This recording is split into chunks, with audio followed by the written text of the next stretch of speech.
আসসালামু আলাইকুম। আমি ডক্টর খন্দকার আল আমিন রুমি। আমি একজন মেডিসিন এবং ক্রিটিক্যাল কেয়ার মেডিসিন বিশেষজ্ঞ। আজকে আমি কিছু ইম্পর্টেন্ট টপিকস নিয়ে কথা বলবো। যেমন আইসিইউ রুগীদের যে মেশিনে থাকে, যেটা আমরা অনেক সময় লাইফ সাপোর্ট বলি। অ্যাকচুয়ালি এটা মানে কি, এটা কখন দেয়া হয়, এটা সুবিধা কি, এটা অসুবিধা কি, এটা নিয়ে জাস্ট একটু ওভারঅল একটা ডিসকাশন হবে। প্রথমত যেটা নিয়ে আমি ডিসকাশন করবো এটা হলো কোন রুগীর এই মেশিনে দেয়া হয় এবং কেন দেয়া হয়। একটা রুগী যখন আইসিইউতে ভর্তি হয় শ্বাসকষ্ট নিয়ে, আমরা তখন দেখি যে শ্বাসকষ্টর মাত্রা কেমন। গবেষণা করে দেখা গেছে যে শ্বাসকষ্টর অনেক কারণ আছে এবং শ্বাসকষ্টর কারণে যে ঠিক মতন রক্ততে অক্সিজেনের মাত্রা মেনটেন হয় না, এই কন্ডিশন যখন ডেভেলপ করে আমরা এটাকে বলি রেসপিরেটরি ফেইলিয়ার।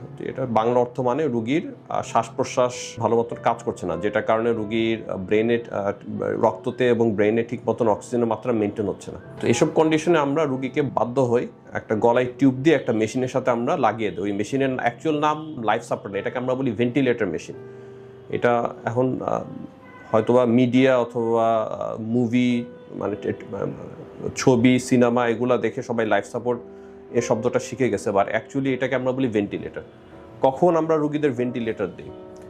যখন একটা রুগীর কোনো কারণে শ্বাসকষ্ট হচ্ছে এবং যে শ্বাসকষ্টের কারণে রুগীর রক্ততে অক্সিজেন এবং কার্বন ডাইঅক্সাইডের মাত্রা মেনটেন করতে পারে না। এগুলো হলো আমরা যে শ্বাস নেই, আমাদের রক্ততে একটা নির্দিষ্ট পরিমাণ একটা লেভেল অক্সিজেন এবং কার্বন ডাইঅক্সাইড মাত্রা মেনটেন করা লাগে। এটা যদি মেনটেন না হয় তাহলে আমরা অ্যাকচুয়ালি বাঁচতেই পারবো না। তো আমরা যখন দেখি যে নর্মাল অক্সিজেন একটা রুগী শ্বাসকষ্ট কমছে না, অথবা শ্বাস প্রশ্বাসের যে প্রসেস এটা মেনটেন হচ্ছে না, অথবা রুগীর ঠিক মতন বুক ফুলাতে পারছে না শ্বাস নেওয়ার জন্য, অথবা রুগীর ফুসফুসে যে লাংস, যেটা নিয়ে রুগীর রক্ততে বাতাস মানে অক্সিজেন ঢুকে, ওই অর্গান যদি বেশি ড্যামেজ হয়, অনেকগুলি কারণ আছে, যেমন নিউমোনিয়া, অথবা যদি যে কোনো কারণে যদি ফুসফুস ড্যামেজ হয়, যে অনেক রকমের রোগ আছে, অথবা যদি বাতাস ঢুকতে সমস্যা হয়, যেমন অ্যাজমা রোগ, যেটা বাংলাতে হাঁপানি বলে। এবং অ্যাজমার মতো আরও সিরিয়াস রোগ আছে যেটাকে আমরা বলি সিওপিডি, যারা ধূমপান বেশি করে ওদের হয়। আরও অনেক রোগ আছে।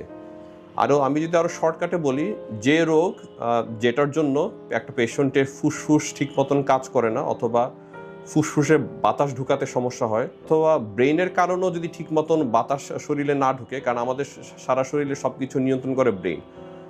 যে কোনো কারণে যদি শ্বাসকষ্ট হয় অথবা শ্বাস প্রশ্বাসের যে প্রসেস এটা যদি মেনটেন না হয়, পেশেন্টের যদি রক্ততে যদি অক্সিজেনের মাত্রা কমে যায় অথবা যদি কার্বন ডাইঅক্সাইডের মাত্রা অতিরিক্ত বেড়ে যায়, তখন আমরা পেশেন্টকে গলায় টিউব দিয়ে ওই ভেন্টিলেটর মেশিনের সাথে কানেকশন দিয়ে দেই, যেটাকে সবাই লাইফ সাপোর্ট হিসেবে চিনে।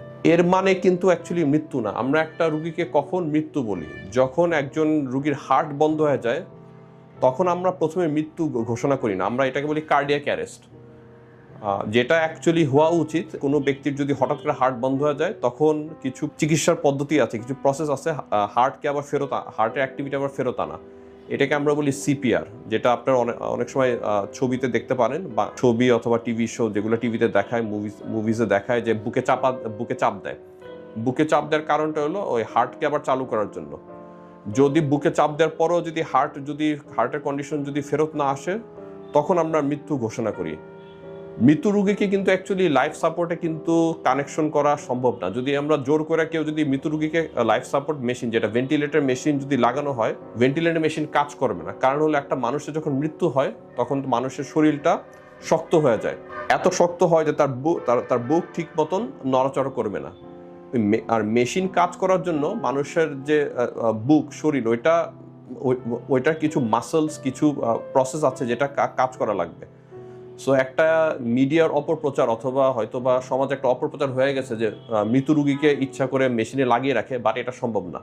কারণ একটা মানুষ মরে যাওয়ার পর মানুষের রক্ত চলাচল বন্ধ হয়ে যায়, মানুষের মাসেলের মুভমেন্ট বন্ধ হয়ে যায়, মাসেল শক্ত হয়ে যায়। ওই মেশিনে লাগালেও মেশিন কাজ করবে না, মেশিন একেবারে অ্যালার্ম দিবে, বাতাসও ঢুকানো সম্ভব না। আর একজন মানুষ মারা গেলে আস্তে আস্তে মানুষের শরীরের পচন ধরে, মানুষের একটা মানে পচন ধরার পর গন্ধ আসে। তো এরকম মৃত রোগীকে রাখাও সম্ভব না। তো এটা আমি বলবো সম্পূর্ণ এক ধরনের অপপ্রচার, যে একটা মানুষ মারা গেলেই ইচ্ছা করে ভেন্টিলেটর মেশিনে লাগানো হয়, তা কিন্তু না। হ্যাঁ, অনেক সময় যে রোগে শ্বাস প্রশ্বাস বন্ধ হয়ে যায়, ওই রোগের কারণে মানুষের জ্ঞানের মাত্রাও একেবারে কমে যেতে পারে, যেটা আমরা অনেক সময় বলি কোমা, পেশেন্ট কি কোমাতে আছে নাকি, যেটা হলো অ্যাকচুয়ালি ব্রেনের যে ফাংশন এটা ডিপ্রেসড হয়ে যায়। ওই কোমাতে গেলে ওরকম অনেক সময় মনে হয় যে না রুগী তো মারা গেছে, রুগী তো ভেন্টিলেটর মেশিনে লাগানো আছে, কিন্তু অ্যাকচুয়ালি বিষয়টা তা না।